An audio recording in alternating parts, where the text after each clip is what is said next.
Welcome to another episode of Everyone's Got a Story for the Social Blueprint. Today, I'm fortunate to have with me Tam Faraday.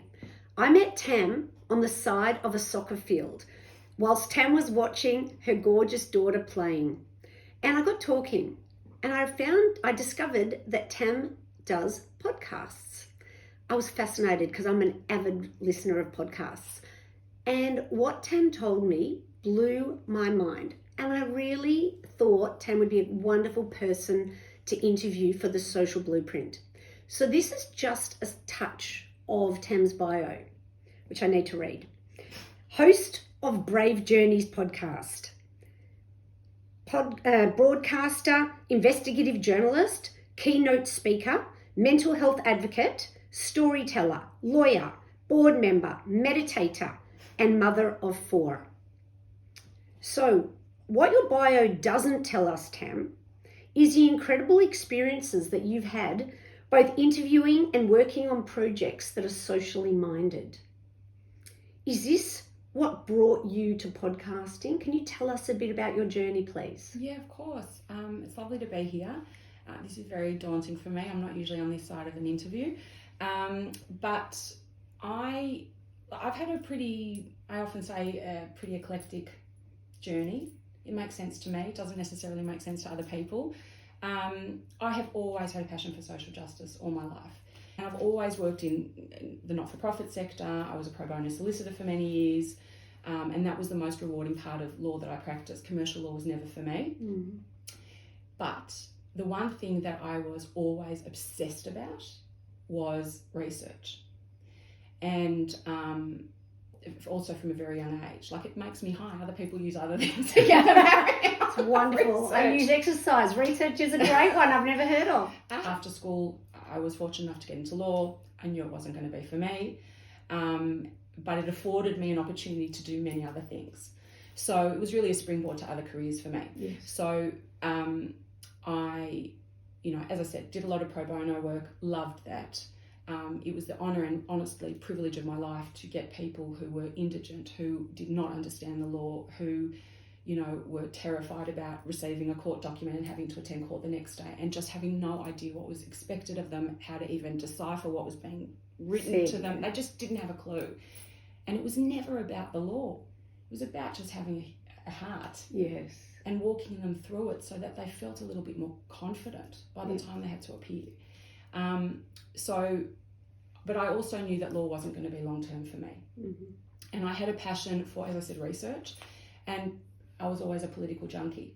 So I wanted to do political research. And I was incredibly fortunate to have been really plucked out of relative obscurity and given a gig on Channel 9. Yes. And it was a baptism of fire. And when I got a phone call from the head of Channel 9, I actually assumed that they needed help with legal work because I was still working as a lawyer. I couldn't conceive. Did you apply for this or somebody just heard about it? No, it doesn't work like that. Oh. I put a folio together because I had bbeen asked to host a Channel 31 show that no one ever watched. Literally, they had an audience of 1, which was my mother, right? And so, and I just put a package together, but it was never intended to be on camera. I'd never had a photo taken of myself in my life. Like, yes. I wasn't, that was never an ambition. But to be on the other side of the camera would have been lovely for me. And then that's when I got the phone call from Peter Meakin from Channel 9, and that's how things kind of started. And I worked there, which, as I said, was an incredible training, but I was exposed to more than I could probably handle in a lot of ways because I came with a huge heart. Yes. And I worked with people who would have sold their grandparents to be on camera. Mm. And it was very, very disconcerting, and it was really, really character building. And I always said from the day I started, they can sack me, but they'll never change me and they'll never break me. Yes. And when I was asked to do something that was completely amoral, I said, well, you've crossed the line. We're done. Yes. Does that come from your legal background? Does that come from your childhood? Was it competitive? What were the issues going on at?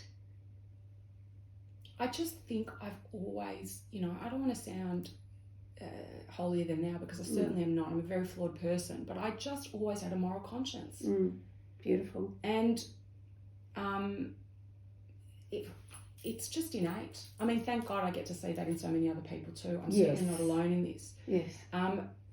But yes, I don't understand why someone would inflict harm. I don't understand why someone would be cruel. I don't understand why someone would want to hurt somebody when the alternative is just to act like a mensch. I actually just don't get it. Yes. Oh, yeah, I understand. And what you saw at the television station, was it a bit like the Morning Wars? I've had a few people ask me that. I think it's a show on Netflix if anyone hasn't seen it. I think it might be on Apple TV, but it's actually worse. It was worse. Really? Okay. It was worse. And because, yes, it was competitive, but, you know, you have to kind of be yourself in a competitive race. Yes. For it to wash on you. And I wasn't competing, I was just trying to survive. Yes. You know, I remember, and this is going back really a long time now, and I haven't thought about it for so many years, but, you know, there were words that were hurled at me. I never studied journalism at university. Yes. That made no sense to me.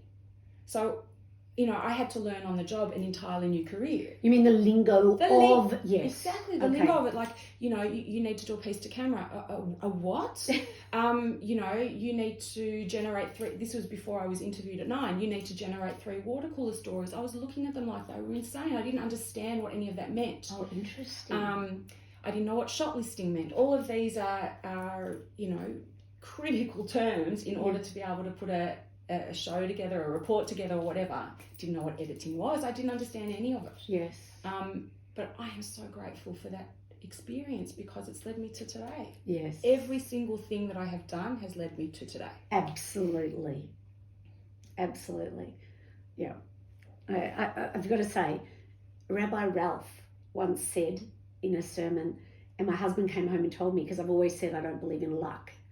And he said, luck is when opportunity meets preparedness. Yeah, and it's true. It's brilliant, and it's exactly what you just said. It's not luck. None of the things you've done are luck. Well, you know what? I actually said to my mother the other day, which is really sharing too much, but anyway, I said to her, when I go, hopefully, to the pearly gates, right? Hopefully in a really long time, God's going to say to me, you're so flawed. You're so broken. You're so damaged. And then he's going to say, but my God, Tammy, you are the most tenacious, not take no for an answer person. Love it. And I think that is, I have looked at so many people in my life who weren't born with silver spoons. Yes. Who were born in absolute adversity. Yeah. And the difference between them and everyone else and what makes them a success. And when I say success, I don't talk in the I suppose, traditional terms of what success means. Success means to live a really wholesome, happy, fulfilling, purposeful life. Yes. It's not about the dollar signs, and it never has been for me. That's not my currency. It's never been. Yes. But I just look at people and I think the thing that sets you apart is your grit. It's your determination. It's that when everyone said no to you, and I've had no said to me more times than probably anybody, you still pick yourself up. You dust yourself off. And you say, I got this. And I'm a Rocky Balboa fan. That's something else I shouldn't probably tell you. And I've always said to myself my whole life, you've got one shot at the title, Faraday. Yes. It's one shot at the title. Go for broke. Yes. And then I collapse with anxiety afterwards. But I try to harness whatever strength I have in that moment and try. I think it's a lovely role model for your 4 children. Lovely, lovely, lovely. All right, tell us about some of your other things that led you to podcasting. What are some of the other things that you've been doing in terms of challenges that have helped you recognise that this was an important thing that needed to be said? So, as I've told you, my background is in social justice, and then it was in law, and then it was in television, and then it was in documentary filmmaking, which I did. So I moved to the other side of the camera and the other side of the world, as I mentioned the other night. And researching. And I became a documentary filmmaker with the BBC. Yes. And again, this all just added to sort of this amalgam of maybe skills or passions and interests that I was able to harness at one point. But then I found myself coming back to Australia and finding the man that I was supposed to marry. And I had 4 children in 5.5 years. And broadcasting wasn't an option anymore. First of all, the industry here is so very different to anywhere else in the world. Yes. It's really, really, really very different. But also I realised that I can't, being a mama bear is the reason I live and breathe. And everything else apart from that, to be really honest, is noise. Yes. So I've always had to work, but I wanted to do something that afforded me the opportunity to be their mother first and foremost. Yes. So working in the not-for-profit sector as a content director was something I could do, because they would say, yeah, we're looking for a full-time person. I said, well, how about I give you 15 hours? I'll just harness all the skills I've ever had in my life and my output will be more than full-time. Yes. See if that works. Look, the podcast had been brewing in my head. And I think for me, the tipping point was I adore people. I hate small talk. Mm-hmm. I can't network to save myself. I hate being in crowds. But if I have a context to talk to someone, I can talk to them forever. Yes. But I want to know what makes you tick. Yes. And I want to know what gets you up in the morning, what motivates you, what's broken you, how you've survived it. Yes. And that is the richest part of my life, those conversations. The hardest part of doing Brave Journeys was that I had to bring myself to the table. And I had never done that before publicly. Yes. Because I was an interviewer. It's one-sided. Off camera, I would give all the love and support and approbation and validation to the guest. Yes. I've done a film on rape in the criminal justice system where I was literally under a couch holding the hand of the person who was being interviewed because it was so traumatic for her, and I begged her not to do it. I said, sweetheart, there are so many other people that will be able to tell your story. If this is going to be deleterious to your health, yes, you cannot do this. Yes. She said, I need to do this. So I said, well, I will be lying on the floor holding your hand the entire time. She was de-identified anyway. It was only her hands that were filmed. I wanted to protect her at all costs. Yes. This is actually a sidebar, but it's a really compelling story because she was the frailest 20-year-old I'd ever seen in my entire life. It was literally like her life had stopped. Physically she'd stopped growing. Everything sort of stopped around this time. And she lived in Liverpool.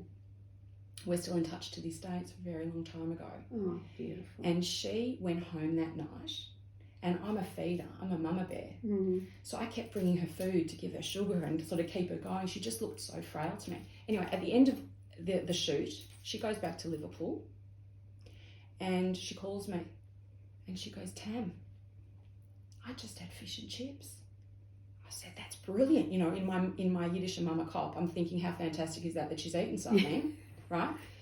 And she goes, no, you don't understand what I just said to you. And I said, you've eaten something. She said, no, Tam, I haven't left my house since I was 15 years old to go down to the shops to buy myself something from the takeaway shop. Oh. And I have been liberated today because I was able to talk about it in a really safe way. And that was life-changing for me. And her. But I was so humbled by that and so amazed. And I know that for so many people, talking is really cathartic, as long as it's done in a safe context. Yes. It's really cathartic.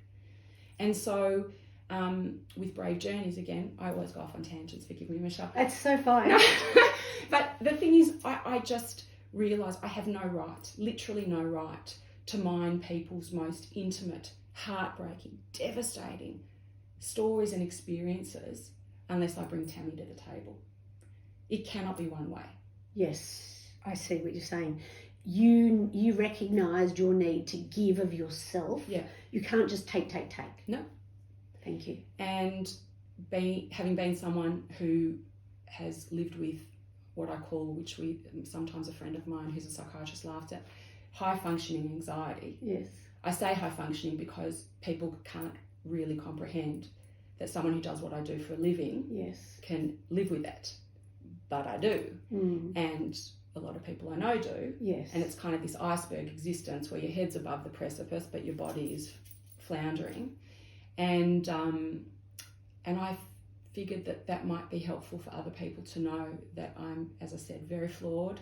Yes. And fractured. But I really try to rise above it and get whatever supports are required, and I don't want anyone to feel alone. Yes. And I think that the show was all about normalcy for me. I wanted people to feel heard, yes, normalised, and that whatever pain and suffering that they are experiencing, whether it be trauma, whether it be abuse, whether it be abandonment, whether it be mental health issues, yes, they're actually not alone. yeah, And anyone who's honest knows that they're not alone, because this curated life that people seem to love to live, excuse my French, is utter bullshit. And it is costing young people and older people so much in terms of their well-being, because they are trying to aspire to a life that doesn't even exist. yes. Oh, you're speaking to the right person. I usually use the analogy of a duck swimming on the water. Looks so calm and in control, but underneath they are swimming for their lives. That was me in parenting. It was very difficult. And then talking to other people who everything was fine, their baby looked perfect. And when I expressed that I had postnatal depression, people would kind of go, oh, look around and go, me too. Well, it would have helped if I had known, because I would have had more people to speak to. Of course it would have. So I think we are our worst enemy sometimes when people don't share. Sharing helps. Yeah, it does. Anyway, back to podcasting. Sure. So when you have shared with me the effort it takes to do a single podcast, can you explain to everyone what it takes to do a podcast, including even the time it takes to find somebody that you want to? That must take time to find the person that you want to interview, find a contact, 6 degrees of separation, and then get them to agree, explain who you are, and then the actual time it takes you. It's huge. It's gargantuan. And yet I feel like I haven't worked a day since it started, because I love it so much. It's the happiest thing I've ever done in my entire life. Professionally, I should say. Yeah. Look, the process is so involved, and you hope that when it goes to air it's seamless, but it's not seamless, right? You do have to find the guest, and I'm really forensic about finding people whose stories compel me. Yes. I'm just lucky that the stories that compel me seem to compel other people as well. I am not interested in celebrity. I'm not interested in high-profile people for the sake of their profile. Yes. That doesn't mean I won't speak to high-profile people, but I never start there. Yes. It's always with their story first. Yeah. This is not designed to be too discerning, but I really, really want to make sure I speak to people who haven't necessarily spoken to the entire world as well. Yes. Because I don't want them to be jaded from the experience. I want it to be fresh. I want it to be intimate. It's a very intimate conversation. Anyone who's heard the show knows that it's not an interview show. It's very much reciprocal candor. Yes. Reciprocal care and reciprocal love, really. Yes. It's an exchange. It's not one way. And so to find the guests are not always easy. You have to be prepared that a lot of people will say no. Yes. You write a very, very, very heart and soul letter. You make it bespoke for each person you apply to, Yes. or contact, I should say. You hope they'll write back. It's the most important part of the interview or the conversation is never the conversation. It's the relationship you build before the conversation. That's the critical piece. Absolutely. That they won't say, I imagine, they don't say yes until they've developed a relationship with you and that they feel safe. Well, actually, they do say yes. Mm. But they don't, which is miraculous, and I'm always so humbled by it. The yeses are getting more and more frequent, and it's quite extraordinary. But they are owed so much from you, which is they have to trust you, and you have to honour that to the death. Yes. And you have to gauge what they're not prepared to talk about. You have to create safe parameters. And I'm not precious. If they've written a book and 6 billion people have read it and they still don't want to talk about something in that book that the 6 billion people have read, I will never go there. Yes. That's what they need from me. They need to know that this is the safest place. The other thing that I'm very fortunate with is because of my broadcasting background, I have a discipline in it. So I don't do a 2-hour interview and cut it to an hour. Yes. So that, understandably that would make a guest quite nervous. What are you going to put here? And how are you going to splice it? And how are you going to edit it? I never do that. I take out the ums and ahs, but it's pretty much true to the conversation. Yes. So it's effectively live, but it's just not broadcast live, yes. if that makes sense. Yeah. And that I think engenders a lot of confidence and faith. Yes. By the guest. So you told me it takes a long time. How long does it take to do one podcast? In terms of the research, which I told you I'm a research junkie, I reckon it's at least 100 hours a guest. Does that include editing? Or is that just the research? That might even be just the research. Wow. That puts a whole new light on podcasting for anyone listening. Look, I don't think that's everyone's process, and I'm not saying that to be in any way modest. I think that that's how I feel safe to do it. Yes. Okay? Because it means that, you know, you can write questions, which we all do, but if I'm with you, I've got to be with you. Yeah. I will have notes. But if I'm actually talking to you and you're a real life person and you're not an automaton, if I ask you something and you answer question number 25, well, I can't stick with question number 1, can I? I mean, it requires an incredible nimbleness and agility on the spot. Yes. As I said, because it's not a heavily edited show. If anything, it's the opposite. Yes. So it's really incumbent upon me to know you back to front. Yes. I need to know what nappies you wore as a kid. I need to know what your favourite food was. Wow. I need to know everything so that I can navigate a conversation seamlessly and throw the notes away. Interesting, because I'm a beginner, so I am relating to all of this as I sit and look at my questions. Exactly. You're allowed. Anyway, thank you. I'm allowed. So you had a sponsor initially for the beginning of your podcast. How did that go? How did you get that sponsor, and what happened there? To my amazement, I was approached by an American media company who had heard of my work and thought that I would do a really, really decent show. Yes. And the arrangement was that I would be the content creator. Yes. And that they would do all the marketing, the amplification, the sponsorship, all of that stuff. Yes. Did they give you the topics or interrupt? No. I Okay. sourced every guest. Thank you. Approached every guest. Yep, It was absolutely my baby. But Yes. they were going to obviously generate some income from it. Yes. If they were able to market it appropriately. I don't want to go into the nitty gritty of it, but long story short, I was basically tipped off after the first episode went to air that not all was what it seemed. Okay. And it was very heartbreaking, as you can imagine, because I poured my life into this. Yes. And I had given up my job. We're in the middle of a pandemic. I'm homeschooling my 4 school-age children. I'm juggling all of this concomitantly, and then I get told, well, your first episode's gone to air, but the company's basically not what you think it is, and everyone's leaving the organisation. So, you know what? Resilience is really good. Yes. And in that moment, I had amazing clarity, and I always lead with my heart. So I just said to the person that gave me that tip-off, very grateful.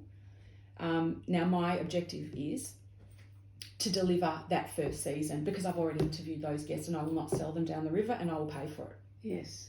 Those stories deserve to be heard. She said, I want to ride this show to the Pulitzers. It's the best thing I've ever worked on, which was incredibly generous. And she said, I will deliver those first 10 episodes for you, which was done out of America. And then I was going to go get a day job like everyone else. Yes. You know, and all of a sudden, my numbers started doing this with no marketing and amplification because they were gone. Yes. And I never had a social media presence. I never did anything publicly like that. I'm excruciatingly private. Yes. And I had to build some kind of platforms based on nothing. And what was astonishing to me was the community that it started to build. That floored me, right? Because when I do it, as I've shared with you, I'm only with the person. Yes. So when you get feedback from people on the street or via social media or through your inbox or through your website or whatever saying, this is changing lives, do you actually understand what this has meant for my child who has mental health issues? Do you understand? I have been through sexual abuse. I have been through trauma. The normalising of this has been life-changing for me. I've had a lot of people reach out asking for my personal support. I'm the first to say I'm not a mental health practitioner. I put caveats all over the show, Yes. whether it's a trigger warning, here are some resources, but it's just been quite extraordinary, the community that it's built all over the world. And then when the show started doing so well in the mental health category, I was floored and I felt like I'm on a mission. Yes. And my husband said to me, he's much more entrepreneurial than I'll ever be, because I'm not entrepreneurial. I've only ever sold myself, really, Yes. not a product. And he said, you're stacking your shelves. That's what it is.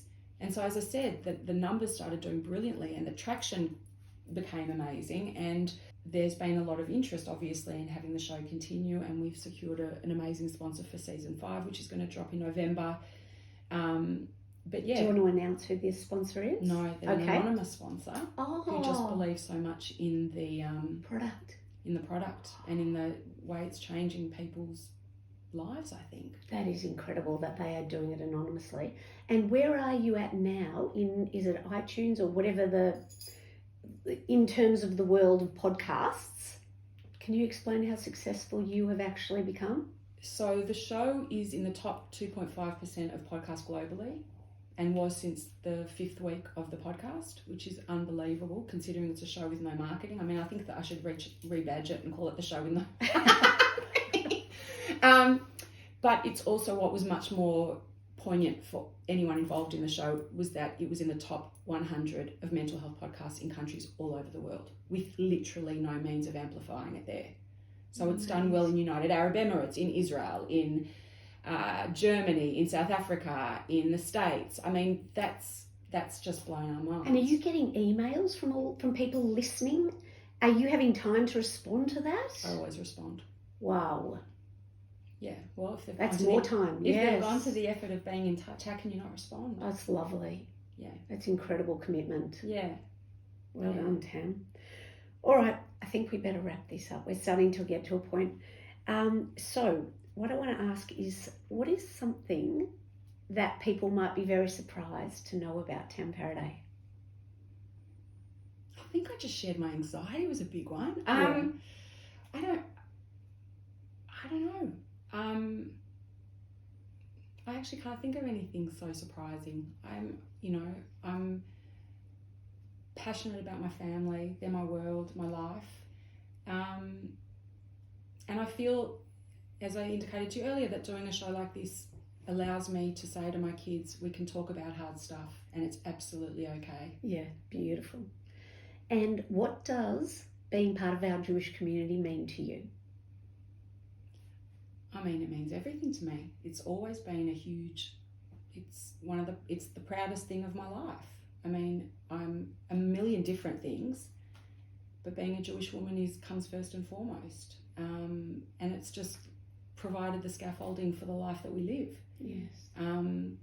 And it has so many beautiful virtues in it, and hopefully some of them I kind of espouse now. So I'm incredibly proud to be Jewish. And I'm also incredibly proud to be a citizen of the human race and hopefully make a really small contribution. Beautiful. We've only got one shot, so... Yes. Well, thank you so much for coming here today. Such a pleasure. To join the Social Blueprint. It's been such a pleasure having you along. Thank you so much. And I hope I haven't intimidated you too much. Yeah, with you the have, questions. but that's okay. Everyone, if you've enjoyed this interview, please share it on social. Please share this interview and go to socialblueprint.org.au. Thank you.